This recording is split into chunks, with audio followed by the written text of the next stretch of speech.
audio course. Thank you for listening. So your TED Talk, 10 Ways to Have a Better Conversation, is racked up well over 10 or 11 million views. That's extraordinary. It's exceptional.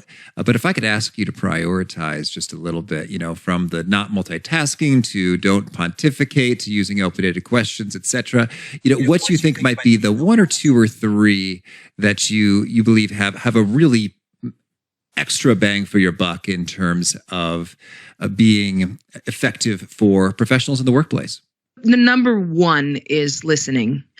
That's probably no surprise. The difficulty with that one is it's also probably the hardest because we are so far away from the type of people that really listen anymore. What we do know is that we tend to overestimate both our conversational skills and how well we listen. Yeah, but we don't. We're not great listeners. So that one requires like a whole change in habits and that's going to take a little time before you truly become a good listener. But it's the most important one. One of the easiest is the very first one, which is be present. And in that, it means a couple things. Don't multitask is the first one. But multitasking isn't just, being on a conference call while you're trying to answer emails. Sometimes we multitask in our brains, right? Someone's talking to us and all we're thinking about is what time we have to get home in order to get dinner on the table and be able to watch Game of Thrones or whatever it may be. So don't multitask. What I'm really saying there is focus. Focus in on the present moment. And when your mind does get distracted, because it will, that's okay.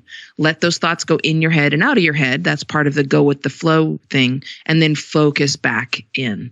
Each one of these things sort of supports the other, if you know what I mean.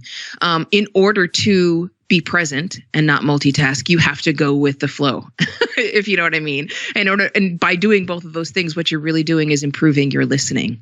So we're just talking about sort of once you get through all 10, if you do, you'll really be a great conversationalist.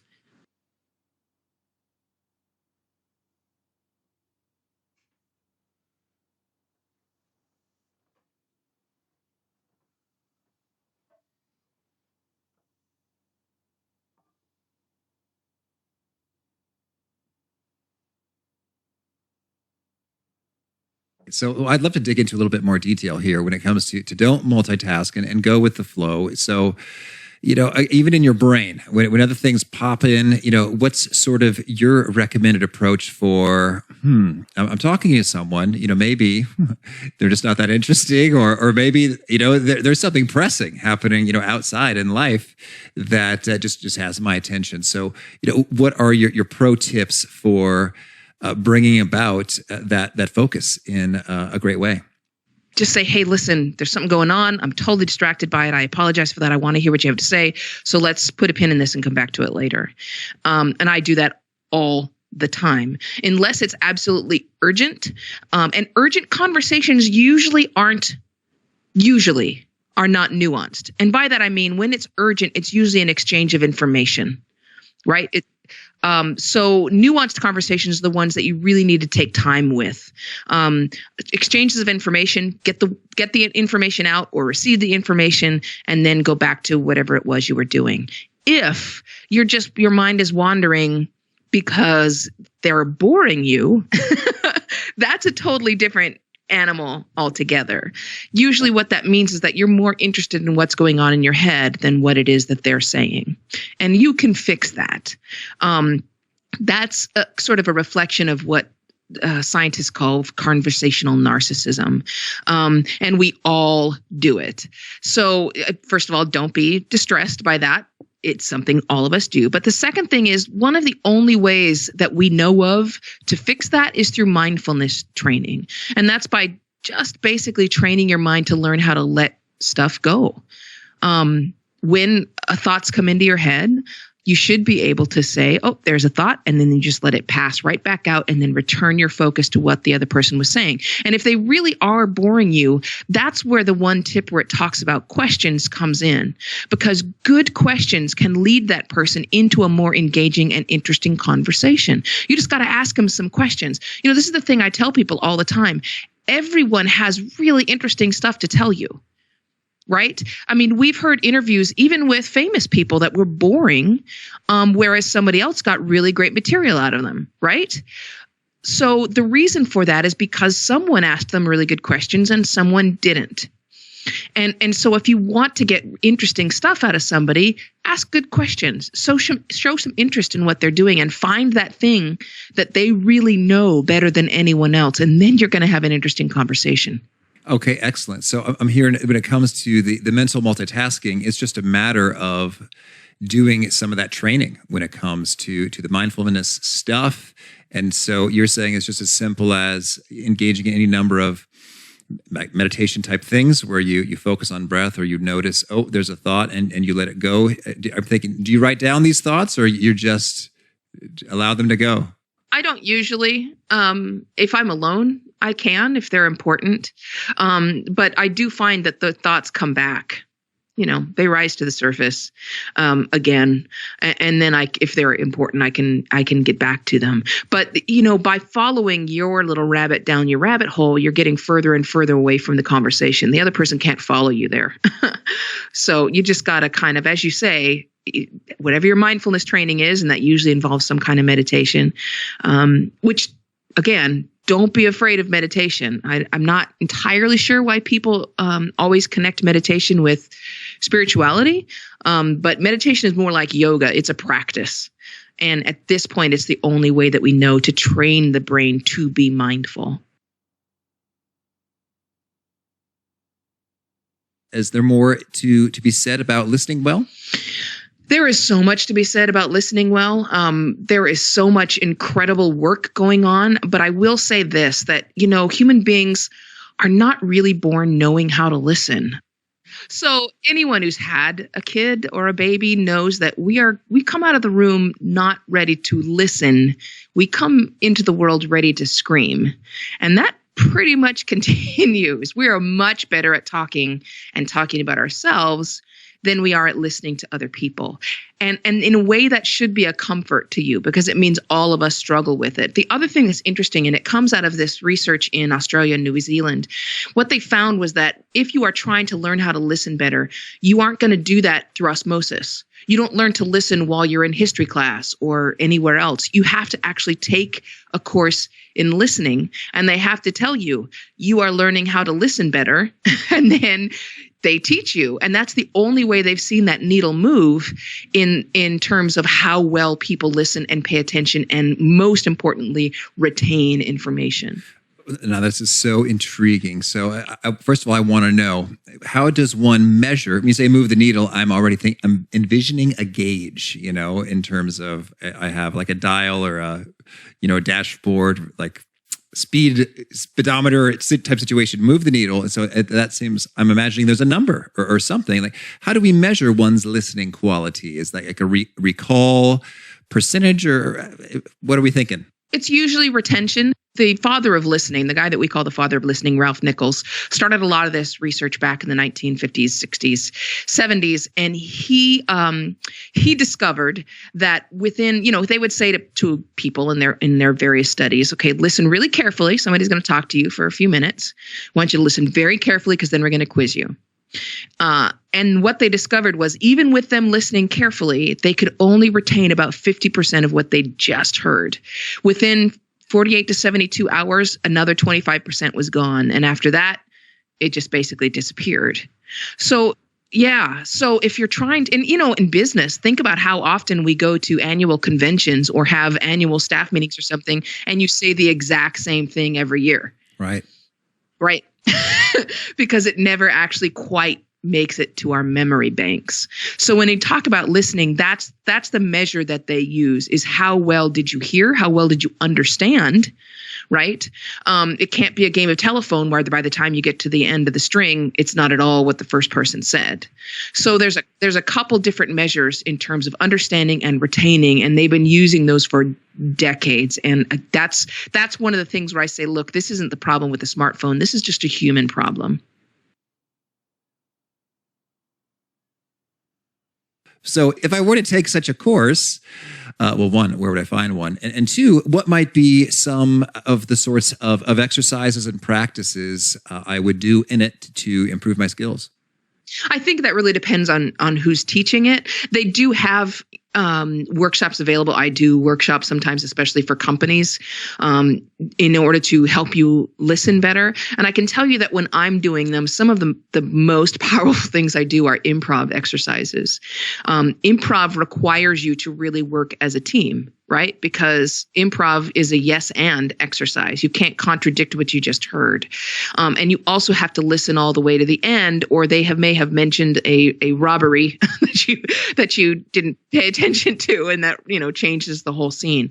So improv, anything that sort of kind of gets you in the moment and really focused on another person, is what's really going to help you. Some of the other things that you can do are things that are frankly often used for people with learning disabilities, learning how to co-talk. So repeating back words as someone's literally saying them, which always makes people really uncomfortable. I make them stand within a couple inches of somebody and just stare at their lips and try to say the words as they're being spoken. They try to say the words as they're being spoken. I was just playing along. Yeah, playing along with and that. they can eventually, but it makes people uncomfortable, and that's okay. Discomfort is good in a listening exercise. Yeah, discomfortable people don't learn. In case you didn't notice. Ooh, well said. Well said. And so then you're saying they can eventually. So at first they're struggling because there's like maybe a lag in terms of like 2, 3, 4 seconds behind what they were saying. And then with practice, they can do it sort of real time. Is that what you're saying? Yeah, actually, at first, that's usually because they're laughing. They feel uncomfortable and they start laughing. But if they can get over that, then they can eventually do that. What's interesting is that one of the things I talk about is this incredible research out of Princeton, just from a couple years back. And what they did was they held this experiment where they had somebody sit down and tell an engaging story. In one instance, it was a girl telling a story about a totally disastrous prom. And then they would have people come in, and they hooked them all up to fMRI machines so they could watch their brainwaves. And they had people come in and listen to that story. And what they discovered was that when people were listening in an engaged way, when they were actually focused, the brainwaves of the listener and the speaker synced up. Oh, wow. They paralleled each other. And sometimes the sync was so strong that the listener's brain waves would anticipate changes in the speaker by a fraction of a second. Whoa. Right? Now, science calls this neural coupling. I call it mind weld because I used to watch Star Trek. Oh, yeah. Uh-huh. But either way, that's amazing. That's an incredible talent that human beings have. And as far as we know, no one else does. We just don't tap into it. Wow. And so that sounds like, well, it does sound sci-fi or like supernatural. It's just really wild. And so then you're saying that is achievable for anyone who comes to master listening. That's right. If you can listen in an engaged and active way, you are able to mind meld with another person. So when it comes to listening, and most of us don't do it very well, and it's not so natural. And one benefit is futuristic sci-fi powers of prediction. Another benefit is just retaining information for the longer stretches. Could you lay out for us, what are some other kind of compelling whys behind why is it worth investing the time and energy to upgrade listening skills? So think of it this way. Larry King once said, I will learn nothing from anything I say today. I can only learn by listening to other people. And that's literally the truth. So if you actually if you enter into your conversations with the intention of learning from the people that you're talking to, and then you make it a practice to talk to a ton of people, think how genius you'll be. Right? I mean, you will be so knowledgeable. I mean, that's worth it. Yeah, that's good. That's good. I dig the Larry King quote. That's great. I want to talk about a couple of those points when it comes to preparing for intense conversations or asking for a raise or high stakes matters. What are some of the core principles and practices to follow? So, I mean, one of the most important is making sure that you have set the stage for success. So if you're trying to pitch something to someone or you're having a difficult conversation, do it at a time when they're most likely to be in a good mood. You don't have a conversation about something difficult with your spouse when they come home from work and they're exhausted. That's a recipe for disaster. And that's the same thing with your boss or an employee. Watch them for a couple of days and see when they are at their best. Is it first thing in the morning? Is it right if they've had coffee? When is that? And then set them up for that. Be in a comfortable, warm situation if you can, in terms of, a place. I have found that coming into my office sometimes intimidates my employees. So I sometimes go to neutral third ground. If I don't want them to be scared, right? So a lot of what you can do is in how you manage the expectations. And, one of the third things I tell people is don't leave people in suspense. People they become anxious when they're worried about what you're going to say. So, for example, I had an employee that I needed to reprimand last year, and he came in and he sat down and I said, listen, this is a reprimand. But you are not in any way, shape, or form fired. This isn't a pathway to firing you. All that I'm intending to do is figure out a plan to get you back on track. And you could see him relax. That's great. Yeah, we were ended up able to actually have a real conversation in which he listened to me rather than sitting there terrified that he was about to lose his job if he said the wrong thing. And I think it's just so powerful as well when you can just name it and just vocalize like what someone else is thinking, feeling, experiencing. Can you tell us something that does not work? Yeah, that whole, maintain eye contact and nod your head and say to show that you're paying attention. I mean, that does not work at all. I mean, eye contact is a powerful thing, but you can't force it. And nodding and saying is just you learning how to pretend you're paying attention instead of actually paying attention. None of those things create an authentic, better conversation for me. So, that's the benefit of being in a studio every morning where I'm speaking to a number of people all the time is I can really test this stuff. And that's how I know the advice we've been getting, it's not good. Well, I also want to make sure we get into some of your wisdom when it comes to keeping it short. How can we do a better job of keeping it brief, and why is that important? Well, I mean, the first thing that's important is because we all know our attention span is shrinking, right? So why swim upstream? If someone is going to have a hard time paying attention to you and maintaining attention, keep it short so that they hear everything that you say. That's the first thing. If you tend to run on and on and on, you are not going to maintain their attention. So it's a waste of your time. The other thing in terms of keeping it brief is that the brain can only hold on to one or two significant thoughts at any one time.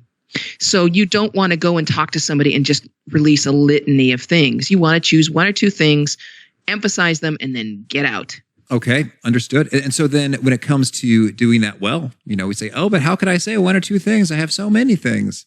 What's the formula or approach to help get that whittled down?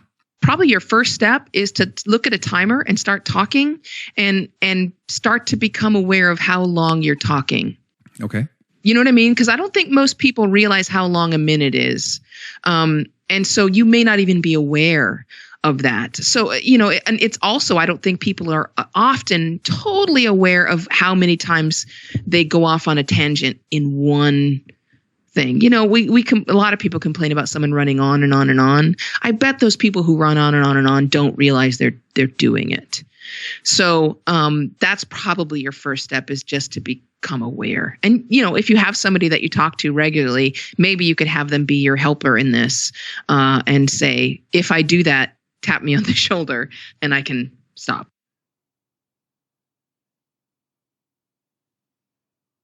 Well, Celeste, is there anything else you want to make sure to mention? You know, the only last thing I'd want to say is that your cell phone is not your friend.